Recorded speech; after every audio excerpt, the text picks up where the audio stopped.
Hey everybody, how's it going? It's been a little while. Been about, I don't know, 8 months, something like that.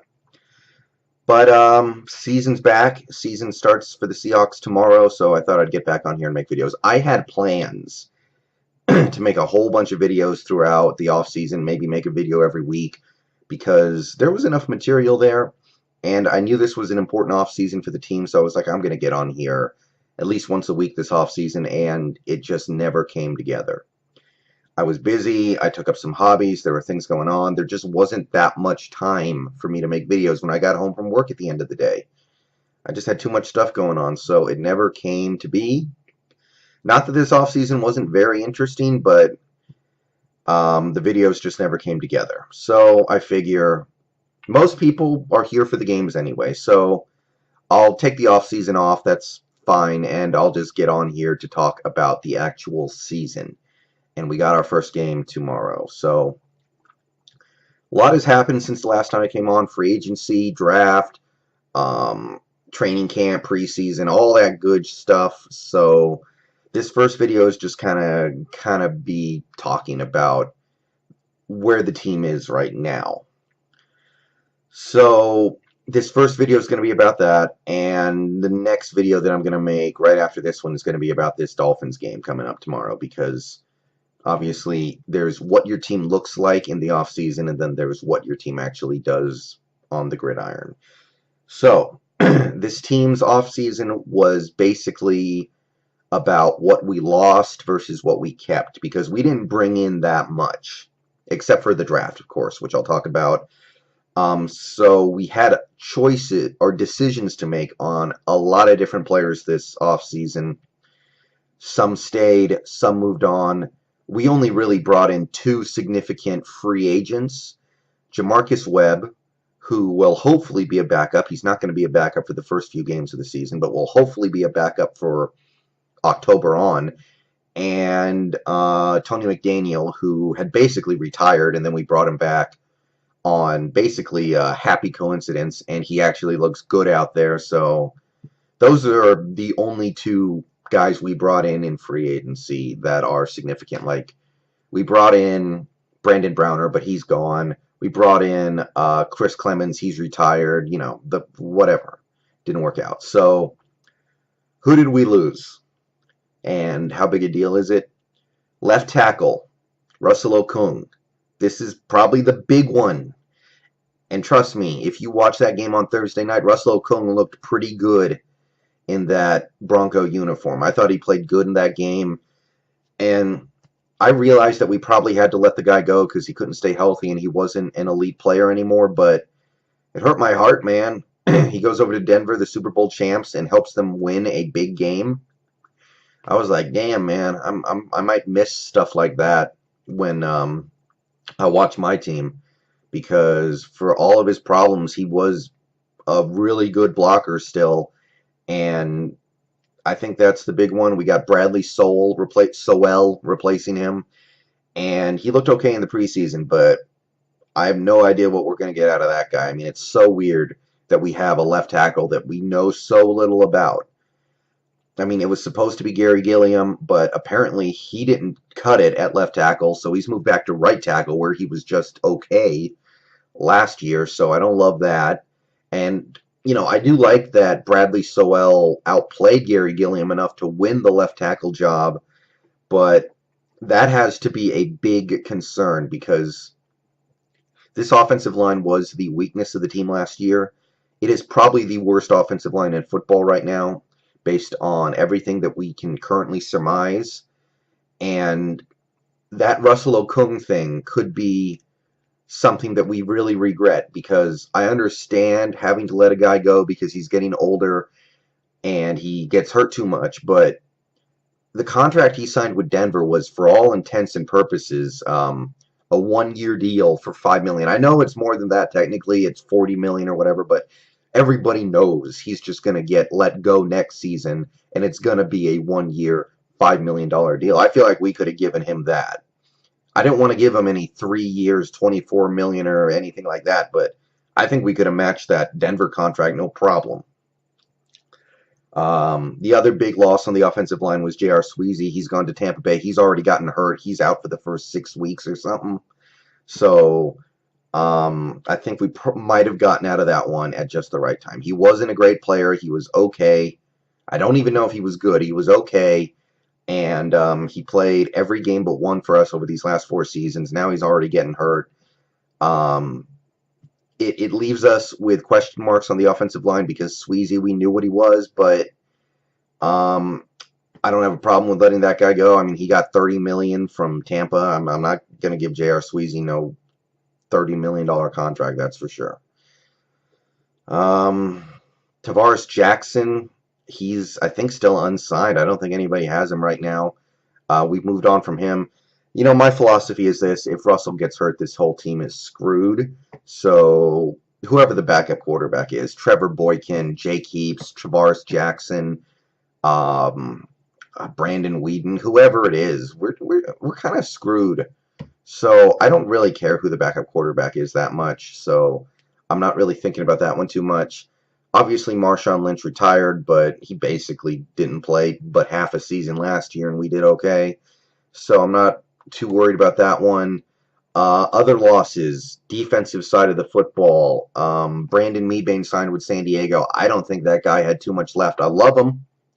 Love what he did for us for these last 8 years or whatever it was, but I had no problem with that. He went to San Diego. I'm glad he got one last decent contract, but I don't think he has a ton left. He might have one good year.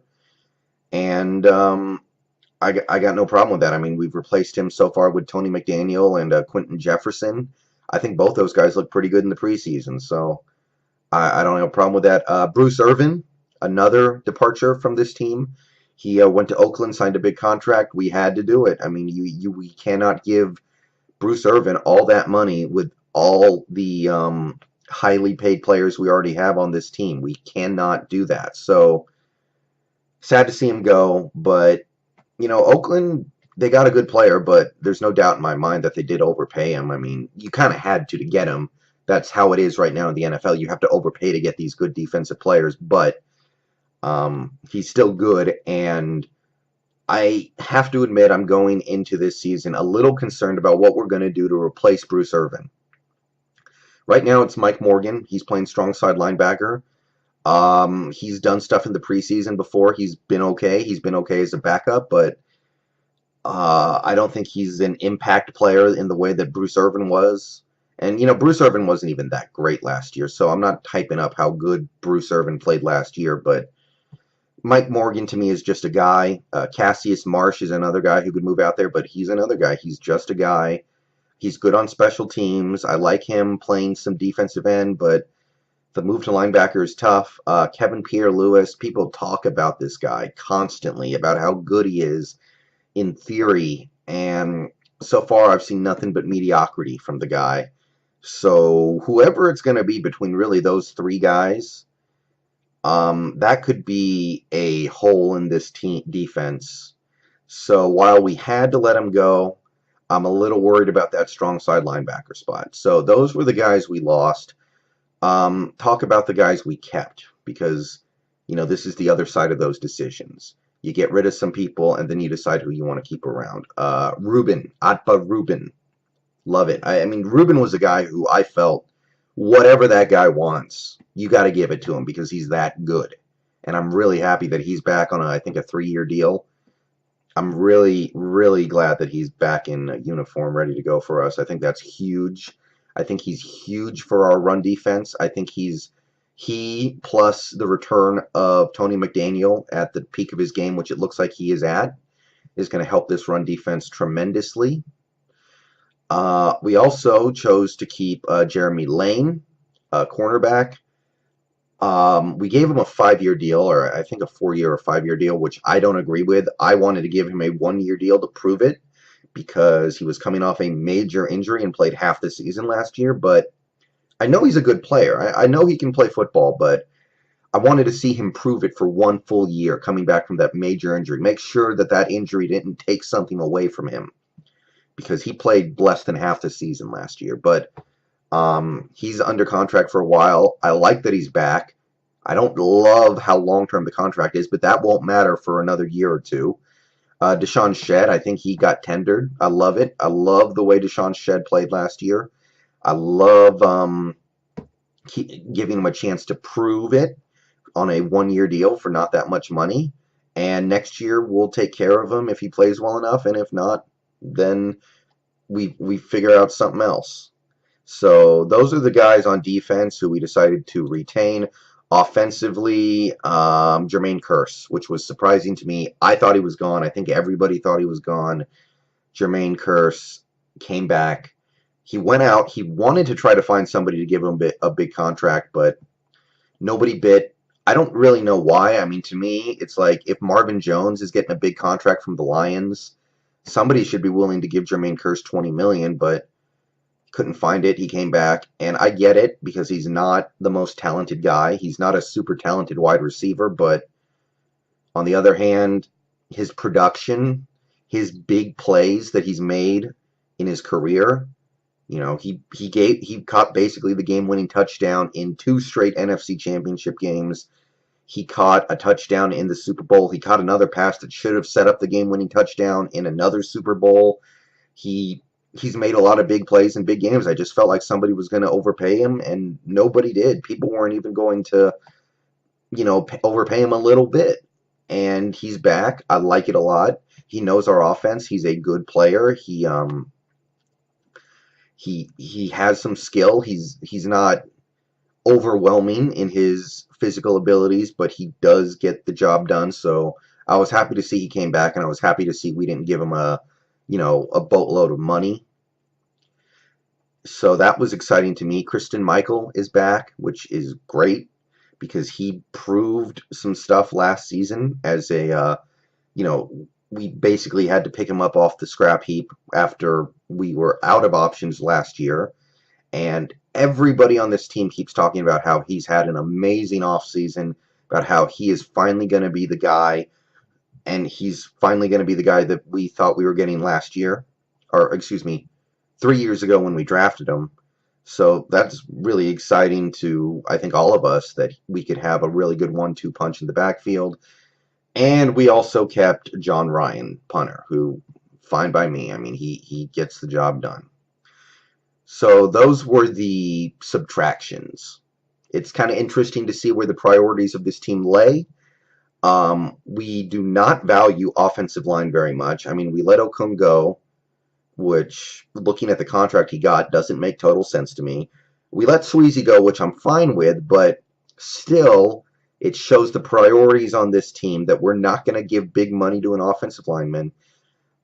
We instead decided to make sure Wilson had the receiver that he's familiar with in Jermaine Kearse. I mean, they basically grew up on this team together. They both showed up in the same offseason. We decided to keep our reserve or backup cornerbacks, or not backup cornerbacks, but cornerbacks behind Richard Sherman. And we basically just have a lot of trust in the skill position players on our offense to overcome whatever problems this offensive line is going to have. And basically we just trust the stars on our defense to maybe make up for the fact that the pass rush up the middle is going to be a little suspect, possibly, because we've now let Jordan Hill go as well. That was another guy, but he's gone because he got hurt again, and he can't stay healthy. You can't be in this league if you can't stay healthy. And also, of course, that strong side linebacker spot, which I have real questions about. But it was interesting to see where the priorities of this team are. Run through the draft real quick. Jermaine Ifedi, offensive lineman. I mean, this is what I'm talking about. We don't want to pay a offensive lineman a bunch of money, even if he's a guy like Russell Okung, who we know is a pretty good player. We'd just rather go back into the draft and take shots at a couple of different players and hope some of them work out for us. And Ifedi looked good in the preseason for the most part. I liked what I saw. And now he's hurt. He's going to miss the first month of the season, I'm guessing, 3 weeks, 4 weeks. I feel for him. I don't think it's going to make that big of a difference because the guys he was going to go up against, Aaron Donald, and Muhammad Wilkerson, we're going to destroy him. So now those guys are just going to get to destroy Jamarcus Webb instead. So whatever, but that made me feel bad for him because at least he could have started learning. But I expect Ifedi to have a big impact on this season, so I like that pick. He's a guy who has a chance to be a part of whatever this team is going to be this season. Jaron Reed, great pick. Probably my favorite pick this draft. Jaron Reed. I actually had a chance to meet the guy and get his autograph, but he's going to fill in that defensive tackle area. He's another guy who's helping to replace Brandon Mebane. And if there's any defensive tackle on this team that has a chance to generate some kind of pass rush, except for Michael Bennett, who moves over sometimes, it's going to be Jaron Reed. So we have a lot riding on him. He's going to have the opportunity to contribute massively this season. So I like that. CJ Prosise and Alex Collins, we took a running back in the 3rd and a running back in the 5th. Just to give us some options because Rawls does occasionally get hurt. And CJ Prosise is a phenomenal pass catcher out of the backfield. He's like a Shane Vereen type. Alex Collins gives us some, toughness in that backfield in case the Christine Michael thing doesn't work out. We just have a fun backfield this year. Maybe it's not a great backfield. Maybe we don't know enough to say that it's a great group of running backs, but I like these guys. Nick Vannett, tight end, third. He's probably going to be the 3rd string tight end. He's going to be mostly a blocker, but he's gotten hurt. He's going to miss the start of the season, so I'm excited about that pick. I like that pick a lot. I think he could be like Zach Miller, but haven't had a chance to see him as much as we would like. Reese Odamabiho. That's probably not how you pronounce it, but what can I do? Another project offensive lineman. This is the way this team likes to do things. We like to, take shots at guys later in the draft, guys who aren't necessarily talked about, plug them in on the offensive line, try to figure out where they work, where they can be productive for us, and if it doesn't work out, then we keep plugging in random guys until something works.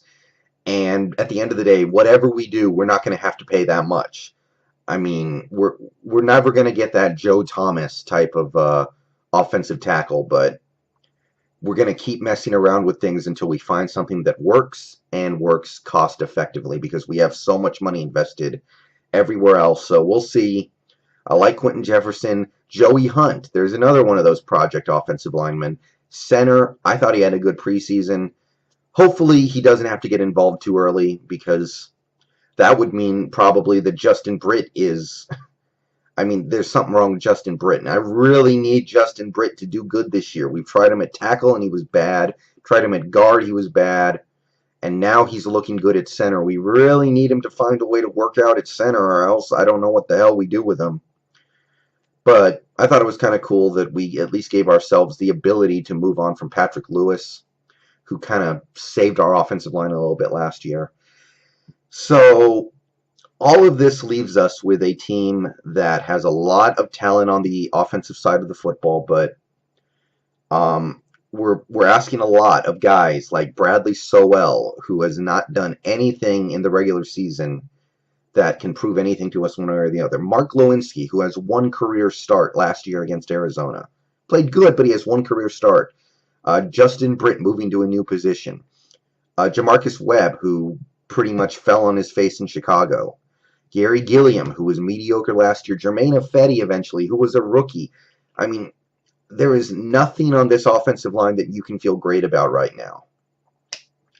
Except maybe Ifedi and Britt. Because Ifedi looked good in the preseason, and Britt has looked really good in the preseason at his new position. And you can't even really feel great about those guys. You feel good, but that has to scare you a little bit, especially when you know we're going to play the Rams twice, and they've got killers on that defensive line.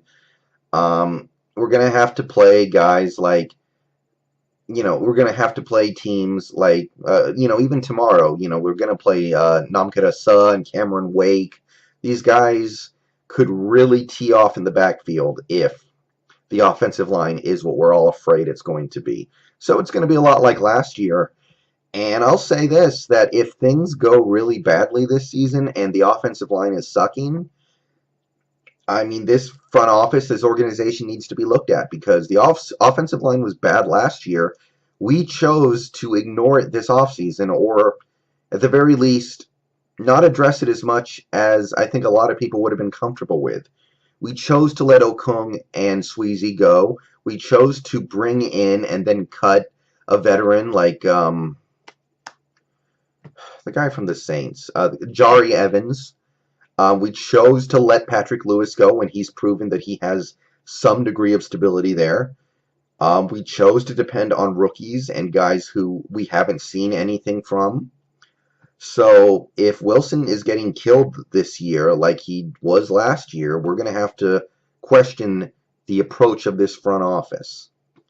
Because we really can't be having Wilson getting hurt. He's the one guy who might be able to make this work. And there's no backup we can get that has any chance. And then defensively, still got a star-studded defense. I think Cam Chancellor has one good year left, maybe two. And then from that point on, you look at Kelsey McRae. You still got Earl, who's still one of the best in the league. Still got Richard Sherman playing at an elite level. Still got good linebackers. There were holes on this team that we tried to address through the draft, mainly at defensive tackle, and we also had a miracle fall out of the sky on us with Tony McDaniel. Hopefully that works out. So, lot to like on this team, but this offseason we got a couple of holes poked in this roster, and we're depending on some not entirely reliable things to fill those holes. But you got to believe that this team's going to win at least 10 games this year, probably more. And we just need the stars on this team to make up for some of the deficiencies. But that's my outlook on this offseason, where this team is right now. You got to like a lot of things here, but I'll feel a lot better if tomorrow goes the way that I'm hoping. So I'll talk about that now.